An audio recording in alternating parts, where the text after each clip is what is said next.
Welcome to the One to Another podcast. My name is Joanne. Today we are going to talk about change is inevitable, but growth is optional. That is an interesting thought. There's not a day goes by that most of us have to make some kind of a change. And this is what I've been learning. I've been learning this working with people. I've been learning this in my own life. I've been learning this in the grief group that I teach twice a month. And that is, if you really want to change, you've got to make a decisive decision to do it. We either get bitter or better. And people sometimes get very bitter when they say, well, there's a change coming, and we get bitter and we don't want to go through it. And so we get bitter, and then as we go through it, we are not easy to live with. But as change happens, I believe that we can be remarkable in our strength to say, okay, what can I learn from this and how can I grow? That takes a big person. And so when you are given the opportunity to do a change, especially when you've lost someone, or when you are losing someone, or when you're going through a job change, or your financial picture changes, or your best friend isn't around anymore. These are things that happen to us. And so we have to look at how do we develop an attitude that helps us walk through change. So I think that first of all, you have to welcome change with open arms. Hello, change. Sure glad to see you part of my life today.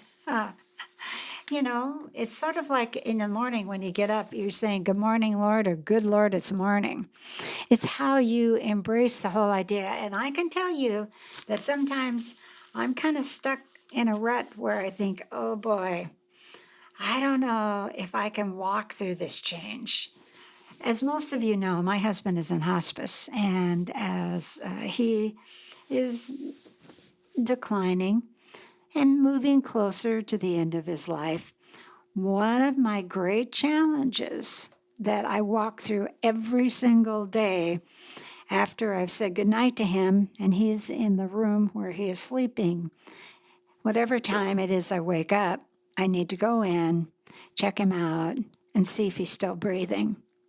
And it takes sometimes me saying to myself, you can take those steps to open the door and see if he's still breathing. I know you can do that. And there's something that kind of happens in my heart. And I think to myself, okay, I can do all things through Christ who gives me strength. Give me the courage to walk through this door and check his breathing. And so far, every time I've opened the door, he's still breathing. And sometimes as I quietly go in, he'll say, well, good morning. And I'm always love hearing his voice. But there's that change that's going on, and how are we facing it? Every day is a new day. We only have today. And somehow we have to look at our days and take a look at how am I going to walk through this day. I believe this: you are stronger than you think you are, and there's no such thing as impossible. Now, God says nothing is impossible with him.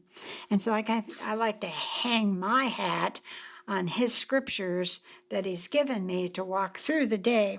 So there's no such thing as impossible. So if that's true, then how are we going to go through the change? Maybe taking it 1 minute at a time, maybe taking it 1/2 hour at a time, just taking it in very small increments. And I think that the thing, too, that we have to remember is not to spend your whole life in getting ready. We think, oh, yeah, I've got to go through this change. Let's see, I'm going to have to get rid of all this stuff, and I have to move things around. Well, don't spend your whole life in getting ready, because there's a time and place when we have to do the one step at a time. We just say, okay, I'm ready to do this. I'm going to do it. This morning, when I was getting ready for our podcast today, there was all kinds of leaves on the front steps, and I knew that Dave was coming over and I need to clean them up. And so I thought, okay, one of the things that I need to do to get ready for today and take one step at a time is go get a broom, go get something to sweep all these leaves in. The garbage man hasn't come yet. You can sweep this all up. You can do this right now. And so, you know what? I went out, got the broom, got the dustpan, swept as much as I could away, because I want to move to a place where I'm not always spending my whole time getting ready. I need to get going. So I always feel like it's one step at a time. And I feel like sometimes we don't get all tangled up with the list of things that have to be done. Okay, so we've got bills to pay, grocery shopping, some of us have to go to work, laundry to do, maybe you have a dog, you got to walk the dog. Pretty soon you can get so tangled up in all the things that you're needing to do that you start feeling sorry for yourself, and all you can see is the doom and gloom. So you got to stay, and sometimes you just want to stay in the mood of moping. Well, if you're going to move through change, my friends, you are going to have to say to yourself, I will take one step at a time. And try to look at the positive side. Once I got the leaves off of the porch, you know what? Dave could come in here and not bring all the leaves in with him. So we need to look at the positive side of things. And being positive is a really important part of walking through change. And so the other thing I've said is that you are the one you have been waiting for all along. Now is the time. So you got to say to yourself, I'm it. I'm the person that's going to go through the change. Now is the time. Dr. Seuss says, today you are you. That is truer than true. There is no one alive who is youer than you. So you are youer. So today is the day to remember to start making change. Remember, the challenges in your path are places to plant seeds. I have found when I have challenges right in front of me, I want to spread kindness. I say one flower at a time. It's just doing something kind so that I can realize that I can do what I need to do. And I also feel like it's really important to live my life not in the fast lane, but in the lane that gives me a chance to breathe. You know, in grief, life doesn't have a straight line. Life has ups and downs. It's like an emotional roller coaster. And so I need to take the time sometime. I need to take the time to stop, listen, and learn. I'm learning to take the time to not be distracted. In times past, before we had refrigerators, people used to use ice houses to preserve food. They had thick walls and were well insulated. In the winter, large chunks of ice were taken from lakes, ponds, streams, and laid on the floor, then covered with a thick layer of sawdust to insulate it. This made a great refrigerator. One day, a gentleman lost an expensive watch in the ice house. Due to the thickness of the sawdust, all efforts to find it failed. Others looked also in vain. Finally, a small boy slipped into the ice house where no one was around and promptly found the valuable watch. Surprised, the man asked the young boy how he so easily and quickly found the valuable timepiece. I closed the door, laid down on the floor, and was very quiet, replied the lad. Pretty soon, I heard it ticking. In change as inevitable, we have to take time to listen to the ticking of our heart. You know, we have to realize that there's times when we have to stop and we just need to listen to our own heart, and we need to listen to the heart of God, who's trying to tell us how to walk through change in such a way that is peaceful. When I was married to my late husband, Dwayne, he had a mitral valve put in his heart because it was damaged, so they had to put a new one in. And after he'd been in the hospital for several days, Dr. Starr, who is no longer alive, was the one who put the new mitral valve in his heart. And he was in visiting Dwayne in the hospital, and I was there too. And I'll never forget this. Dr. Starr said to me, "Joanne, when Dwayne goes home, you're going to have to get used to a huge change because I've put this mitral valve into his heart, and now his heart is going to tick.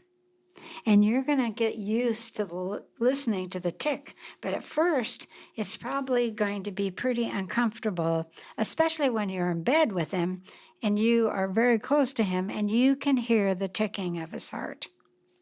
I was appreciating his advance warning of change. So when Dwayne came home, and the first night we went to bed together, he was right. I could put my head right on his chest, and boy, could I hear the ticking of his heart. And it took me quite a while, and it also took Dwayne quite a while to get used to listening to the ticking of his heart, and for me too. But you know what? I was very thankful that every morning I could hear it ticking because I knew he was breathing. Well, kind of for fun, one time, or I don't know, maybe he did this one or two times. I can't remember, but Dwayne was an excellent swimmer, and he could swim underwater for long ways. And we discovered one time, I don't know how we discovered, but he was swimming, and we discovered that when he's underwater and he's swimming, his heart sounds like a time bomb. And so for fun, one time we were at a swimming place, and he said, "Well, should we have a little fun?" And I said, "Yeah."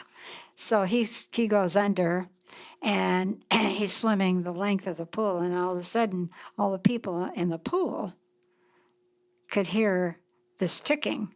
And you could just see people jumping out of the pool like crazy.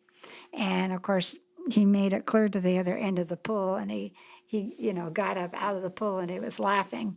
And he went over to the lifeguard and said, "Okay, I was just having a little fun." But then he showed the lifeguard, his scar, and also the fact that his heart ticked. But, it didn't make people change right away. They thought something was happening, so their first thought was, we got to get out of this pool. So, there's times and places that life is not fast. We have to stop for a few minutes and listen to the ticking of our heart, where we're saying, "Be still and know that I am God." And we have to listen to the heart of God, who's giving us some direction about how to walk through this change with peace. And so I've also learned, and so I think you probably have too, when we're working through change, that you have to celebrate your imperfections. And you know what? Imperfection can be beautiful. None of us are perfect. If anybody's perfect, then they should be doing everything and teaching us how to do it. But none of us are perfect. So we need to trust our own journey, even when no one else does. We have to say, "You know what? I am going to do this journey." And we need to kick off our shoes and dance. Because what I've learned is that in every wall, there's a door. And we have to look for the wall. And then we find the door. And we know that there's a way that we can dance through that door if we want to. I'll never forget, one of my patients was a strong Mennonite. And I love this lady with everything in me. And one time we were singing, When the Saints Go Marching In, you know that song? And so when we finished singing, I said to her, well, how are you going to go to heaven when God calls your name? Are you going to walk into heaven? Are you going to run into heaven? Are you going to dance into heaven? And she took a hold of my hands and said, and looked me right in the eye and said, well, one thing's for sure, I'm not going to dance into heaven. Don't you know that we believe that it's not okay to dance? I said, oh, okay, whatever. Anyway, she was so sincere. But we do need to learn that we have to kick off our shoes sometimes and do what we need to do. And I've already talked about faith and what it does, but I think you have to have faith. And I believe that hope carries us through, even in the deepest waters. And one of the things that I've learned about change is stubbornness counts. We have to say, I know that I can make it through this. I believe that I will be a better person as I change and walk through it. Now, you may not remember this, you're way too young, but I remember this. It goes, itsy bitsy spider went up the water spout. Down came the rain and washed the spider out. Out came the sun and dried up all the rain, and itsy bitsy spider went up the spout again. So we have to be stubborn. We have to have a stubbornness about us. It says, I can go up this place again. And so I think we will learn to love our lives. And I believe that sometime in this process of change, we choose happiness. And I believe we need to go where no one else has gone before and make our own beautiful path. I believe it's important to show your true colors. Life is full of gifts. As they come across our path, open them. And of course, the greatest thing in going through change is to be thankful.